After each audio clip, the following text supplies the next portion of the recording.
We must thank Honorable Raila Odinga for having put in his word and his members of parliament having come to receive our president. Let me say the role of Honorable Raila Odinga, in my view, should be the leader of official opposition. And for that reason, it's because we must have observed what happened in the previous regime. We did not have an official opposition. And of course, looking at the economic situation we are in right now, that must have led to that, because we had nobody putting the government in check. My hope and prayer is that we don't have that repeated again. And thanks be to God that His Excellency William Ruto said that we're not going to have a handshake this time round, because that would be my greatest worry. I served in the executive prior to contesting for my position, and I can tell you everything was a free fall for everybody, because there was nobody who questioned the government.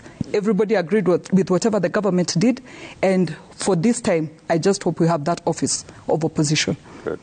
It's interesting that I should say that there was no one to put the government in check. And don't you think that's an error in our politics? Because you sit in parliament to oversight the executive.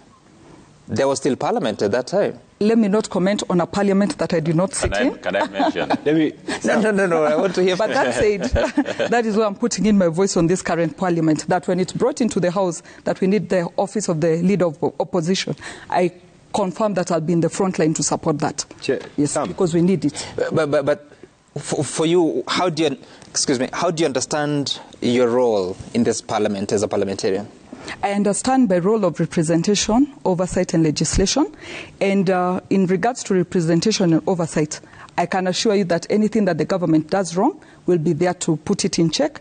However, we still need that other authority that is out there that is going to do it. And that is why I said even on Sunday when His Excellency the President was in Laikipia, we sat with him as a leadership. That is part of our role.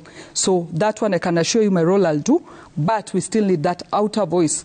Like we previously used to have. We had offices of opposition which would put the government in check. Whatever the government did that they did not agree with, they would speak out up about it.